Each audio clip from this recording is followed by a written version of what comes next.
Praise the Lord, hallelujah. मत्ती रचित सुसमाचार अध्याय 4 वचन 4 में इस तरह लिखा है, यीशु ने उत्तर दिया, लिखा है मनुष्य केवल रोटी ही से नहीं परंतु हर एक वचन से जो परमेश्वर के मुख से निकलता है जीवित रहेगा। Jesus answered, it is written, man shall not live on bread alone but on every word that comes from the mouth of God. यीशु मसीह 40 दिन और रात उपवास रहने लगे। उपवास रहने के समय शैतान ने आकर यीशु मसीह की परीक्षा की।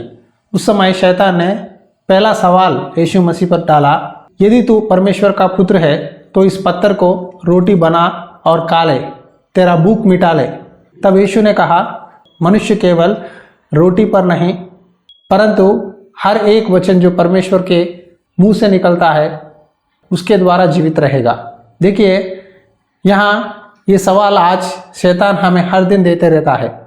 आप बाहर जाते हैं, आपके नज़रों में जो कपड़े अच्छे दिखाई देते हैं, जो जूते अच्छे दिखाई देते हैं, जो चीज़ें अच्छे दिखाई देते हैं, हर समय शैतान बोलता है ये कपड़े ले ले, वो होटल में खा, ये खरीद, वो कर, ये कर। इस तरह शैतान बहकाते रहता है। लेकिन जो भी आपके नज़रों के लिए आपके मन में जो लगे वो करना सही नहीं है। शैतान हर समय इस तरह के शारीरिक अभिलाषाओं को, फिजिकल नीड्स को दिखाते हुए हमें परमेश्वर से अलग करने के लिए कोशिश करता है। और उसका काम यह है कि आप परमेश्वर की बात ना सुने और उसकी बात सुने या आपकी शरीर की बात सुने, यही वो सिखाते रहता है। यहाँ यीशु मसीह 40 दिन और रात उपवास प्रार्थना में थे और भूखे थे और उनको बहुत भूख लग रहा था और थक गए हैं। उस समय शैतान आकर बोल रहा है, तू परमेश्वर का पुत्र है, तुझे सामर्थ है, तू इस पत्थर को क्यों ना रोटी बनाकर खा ले। तब प्रभु ने कहा, मैं इस रोटी खाने से नहीं, परमेश्वर की बात मानने के द्वारा, परमेश्वर की सेवा करने के द्वारा या परमेश्वर की इच्छा पूरी करने के द्वारा मेरी भूख मिटेगी। एक बार यीशु मसीह सामरी स्त्री से बात कर रहे थे। तब यीशु मसीह के चेले गांव के अंदर गए ताकि यीशु मसीह को कुछ भोजन लाने। जब वापस आए, प्रभु से पूछने लगे, प्रभु हमने खाने के लिए भोजन लाया है, खा लीजिए। प्रभु ने कहा, मुझे खाने के लिए और कुछ भोजन है। तब उनके मन में एक सवाल उठा, समय में प्रभु को खाने के लिए कुछ भोजन दिए है, क्या ये स्त्री कुछ भोजन दी है, क्यों प्रभु भोजन नहीं खा रहे हैं? तब प्रभु ने कहा, परमेश्वर का इच्छा पूरा करना ही मुझे भोजन है। कुछ समय हमारे जीवन में परमेश्वर हमें प्यासे, भूखे, तकलीफ़ों में, समस्याओं में आगे बढ़ाते हैं। उस समय हम अपनी अभिलाषा पूरा करने के लिए भागना नहीं चाहिए। व्यवस्था विवरण अध्याय 8 वचन 3 में एक बात है, मैं आपको बताता हूँ। देखिए, उसने तुझको नम्र बनाया और भूखा भी होने दिया, फिर वह मन्ना जिसे तू और ना तेरे पुरख ही जानते थे वही तुझको खिलाया, इसलिए कि वह तुझको सिखाए कि मनुष्य केवल रोटी ही से नहीं जीवित रहता परंतु जो जो वचन यहोवा के मुंह से निकलते हैं उन्हीं से वह जीवित रहता है। देखिए, यही बात परमेश्वर ने इजराइलियों को कहा, मैंने तुमको एक मार्ग में लाया हूँ जिस मार्ग में तुमको मैंने भूखा रखा है, लेकिन फिर भी मैंने तुमको मन्ना दिया है। उस मन्ना को तुम्हारे पुरख ने नहीं खाया, लेकिन मैंने तुमको दिया है और मैंने तुमको इसलिए इस तरह किया कि तुमको सिखाऊं कि मनुष्य केवल रोटी से नहीं, परमेश्वर के वचन जो मुंह से निकलती है उससे जीवित रहेगा। आज कई लोग बीमार पड़ते हैं और डॉक्टर साहब के पास पूछते हैं, डॉक्टर साहब जितना भी पैसा हो मैं देने के लिए तैयार हूँ, मुझे इलाज करो, मुझे जिलाओ, मैं जीना चाहता हूँ। लेकिन डॉक्टर जितना भी इलाज करे, ट्रीटमेंट दे, वो पेशेंट पैसा भरे, परमेश्वर के मुंह के बात के अनुमति के बिना कुछ भी नहीं होगा। अगर परमेश्वर ने कहा तुम जीवित रहोगे, तुम जीवित रहोगे। अगर परमेश्वर ने कहा तुम मर जाओगे, तो मर जाओगे। देखिए, हिजकिय्याह के बारे में आप जानते हैं। हिजकिय्याह जब बीमार पड़ा था, परमेश्वर ने अपनी भविष्यद्वक्ता को भेजकर कहा तुम अपना घर को ठीक करो, तुम मरने वाले हो।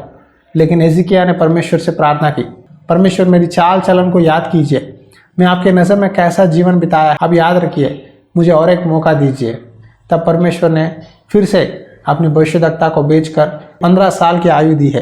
देखिए, परमेश्वर के मुंह से जब बात निकलता है तब वो आपके जीवन के लिए आशीर्वाद है। यहाँ प्रभु यीशु चाहे तो शैतान को साबित कर सकते हैं, पत्थरों को रोटी बनाकर खा सकते हैं, लेकिन प्रभु ने अपने लिए एक भी चमत्कार नहीं किया, लेकिन परमेश्वर के शिक्षा के अधीन रहे, परमेश्वर की बात मानने लगे।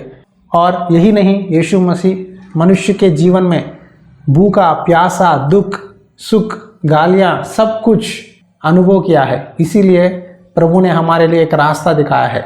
आज प्यारे भाइयों और बहनों, आप कभी भी इस तरह मत सोचो मैं ही भूखा हूँ, मैं ही तकलीफ़ों में हूँ, मुझे ही सब कुछ प्रॉब्लम्स है, इस तरह मत सोचिए।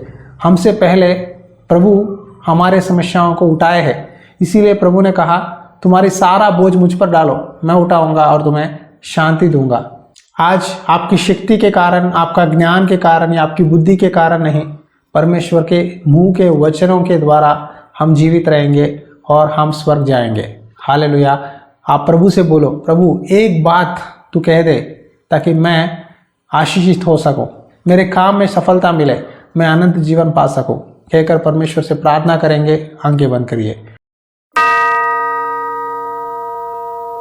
अनुग्रहकारी दयालु परमेश्वर, हाँ परमेश्वर, हम जितना भी खाए पिए संतुष्ट नहीं हैं, सिर्फ तेरी अनुग्रह के द्वारा, दया के द्वारा ही हम जीवित हैं। आज इस वचन से आपने हमें और एक बार याद किया है कि मनुष्य केवल रोटी से नहीं, लेकिन परमेश्वर के मुंह से निकलने वाली हर एक बात के द्वारा जीवित रहेगा। प्रभु, आज आपके वचन से हमसे बात करने के लिए धन्यवाद। प्रभु, तेरा वचन हमारे आंखों के लिए एक दीपक है। मैं प्रार्थना करता हूँ जितने भी लोग समस्याओं में है, भूखे हैं, कर्जों में है, सबको उनकी समस्याओं से छुटकारा दे।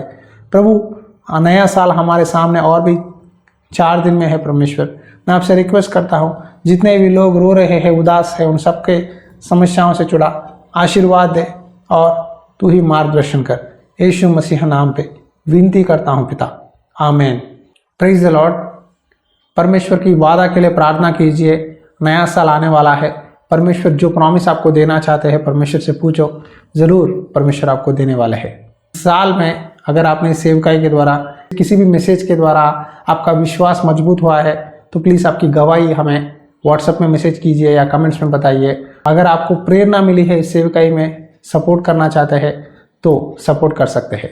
God bless you. परमेश्वर की आत्मा सदा आपके साथ बनी रहे। आमीन।